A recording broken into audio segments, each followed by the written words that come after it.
Shalom, shalom. Call Halaya, Barakatah Yahweh, Ba'ashem, Yahweh Shah, Ba'ashem, Rakakwadash. Want to touch on something real quick. Going to be diving into this just a little bit because the video I posted yesterday on the bloodline, a lot of people had questions on. So hopefully I keep this short and sweet. Everybody has this book, Zondervan, the Compact Bible Dictionary. We're going to dive into that because the whole bloodline and election and all I call them the Ahayites and the Yahuwahites, which all them going off. I ain't met not one person who called on those names who got the spirit of the zeal yet. Anyway, neither here nor there.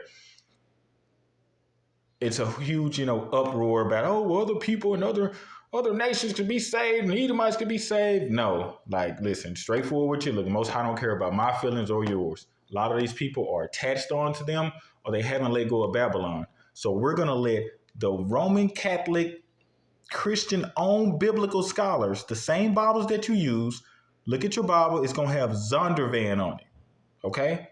Zondervan, right? All the people who wrote the NIT, NIV, and all that, they got it from Zondervan, all right? Matter of fact, let's see if we can give an example. They got it from Zondervan, okay? Zondervan is who they got it from, okay? Right?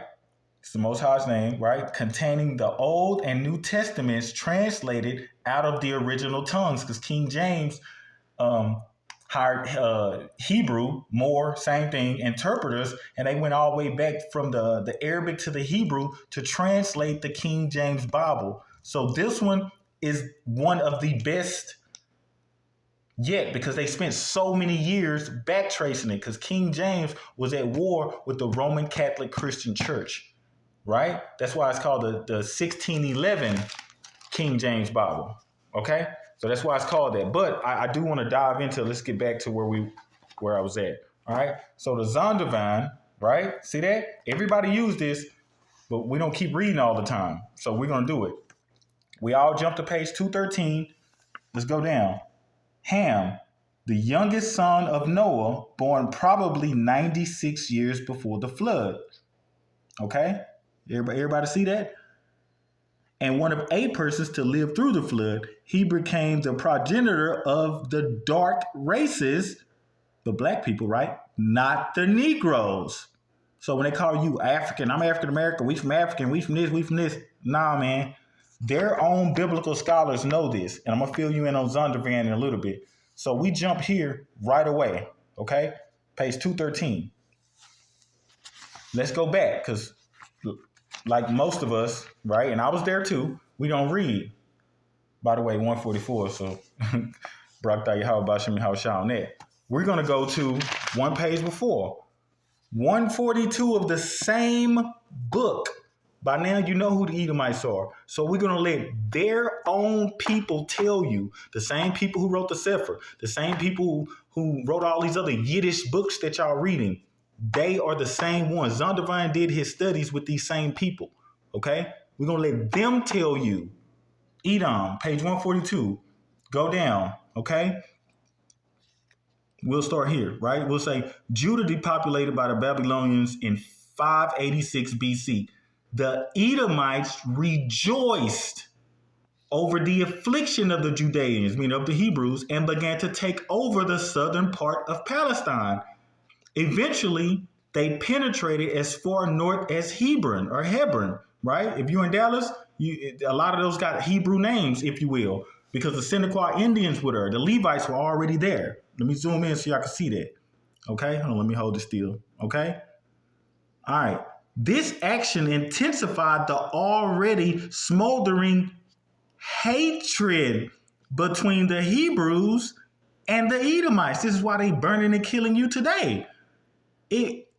Their own scholars know we've been at war with these people for thousands of years. Okay? Psalms 137 and 7. Let me move this out the way. All right?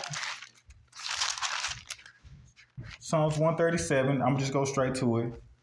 And 7. I got the how dare you here because you're going to see why I put that right there, right?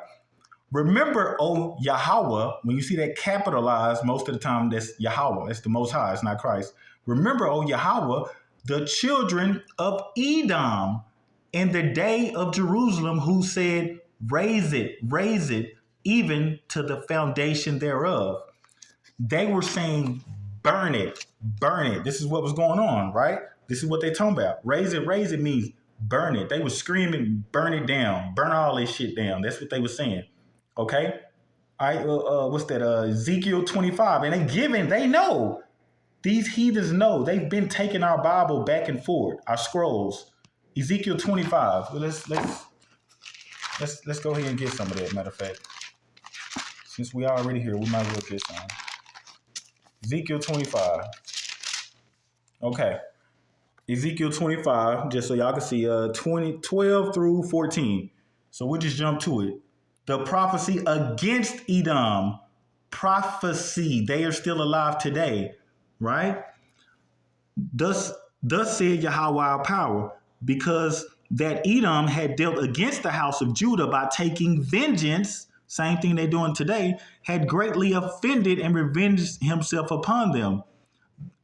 Okay, therefore, thus said Yahweh our power, I will also stretch out my hand upon Edom. I will cut off man and beast from it. No respecter of persons, just like they didn't respect your 2-year-old child out there picking cotton. And I will make it desolate from Teman, and they of Dedan shall fall by the sword. I will lay my vengeance upon Edom. This is how the Most High gonna do it, by the hand of my people Israel. This gonna be the elect, the 144. Yeah, this is what's gonna happen with the saints and with Yahushua. And they shall do in Edom, here in America, there in the UK, wherever, according to my anger and according to my fury. And they shall know my vengeance, said Yahweh our power. Right? This ain't happened yet, okay? Future, that ain't happened yet. That ain't happened yet. You see that? It hasn't happened yet, right? Matter of fact, Amos 1 and 11 even talks about, for time's sake, even talks about the Most High says, I will not turn back the punishment of Edom. He said, for 3 transgressions and for 4, because they did pursue us with the sword. He said they did pursue us with the sword. Okay? Y'all can pull that one up. Same page. Zondervan, their own biblical scholars, same page right here. Edom, these your cool co-workers, figures prominently in the prophetic scriptures as the scene of great future judgments. This has not happened yet. See notably Isaiah 34 and 5, you can pull it up. Isaiah 63, you can pull it up. She, Edom, Edomites, right? Lady Liberty, right? Is the only neighbor of the Israelites. So people say, love thy neighbor. First off, he's talking about the Israelites. But anyway, he's the only neighbor of the Israelites who was not given any promise of mercy from Yahweh. They know this. They know that there's no salvation from them. They know this. They know this like off top. They know this off top, right? Matter of fact, that said Isaiah, what did that say? Isaiah 63, that said? Let me get back on that. Isaiah 63 and 1. This ain't happened yet. This ain't happened yet, right? Who is that cometh from Edom with dyed garments from Basra, right? This that is glorious in his apparel, traveling in the greatness of his strength, I that speak in righteousness mighty to save. Wherefore art thou red in thy apparel, and thy garments like him that treadeth in the wine fat, right? In other words, I mean, look, this whole chapter, I ain't finna just go through it. When you read this is talking about the punishment of Edom. This has not happened yet. This is like a capital city in Edom, Basra. This ain't happened. It's future prophecies. Their own biblical scholars, the ones who wrote your Bibles, they know this.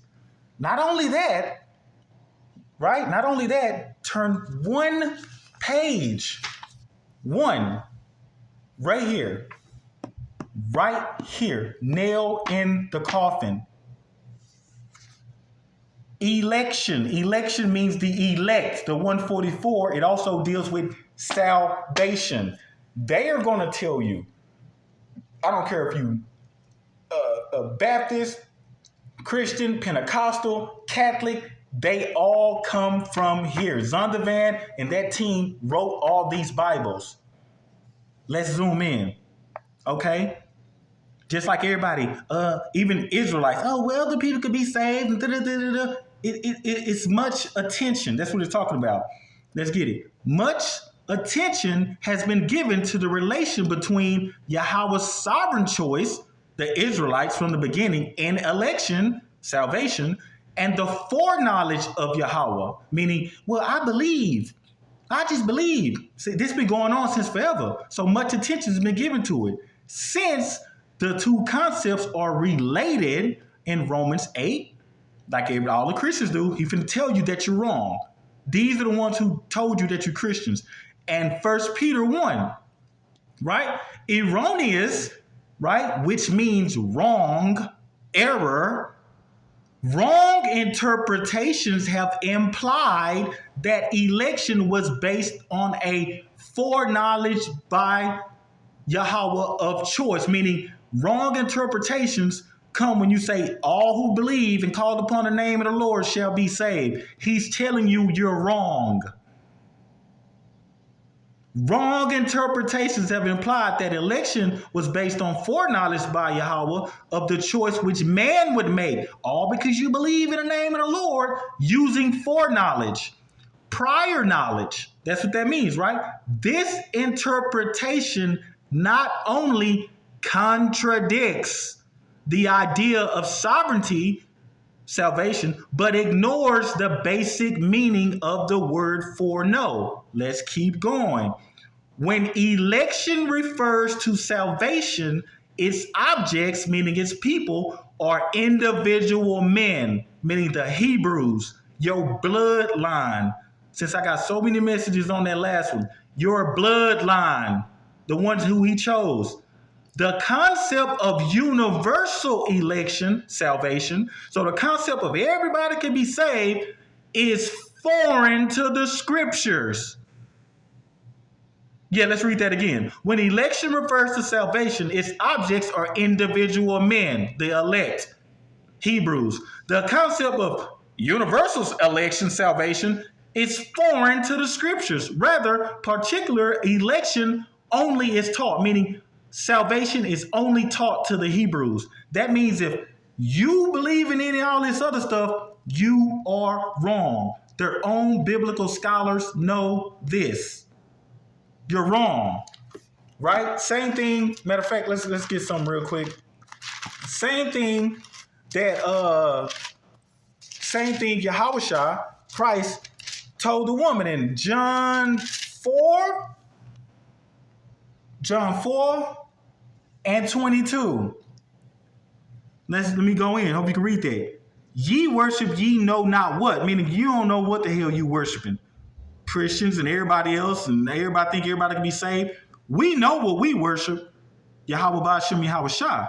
For salvation is of the Hebrews.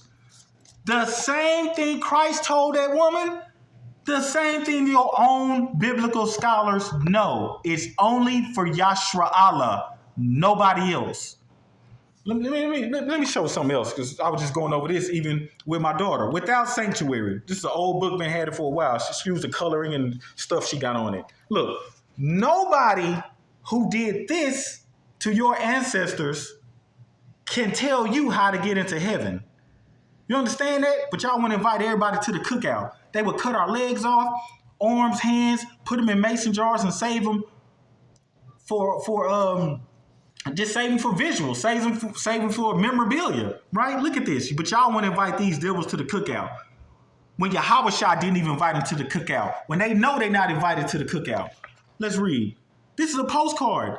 This is the barbecue we had last night. My picture is to the left with a cross over it. Your son, Joe. They didn't invite you to the cookout. Matter of fact, they did. This is how they invited you to the cookout. Nobody who did this to your ancestors can tell you how to get to heaven. So with that, shalom.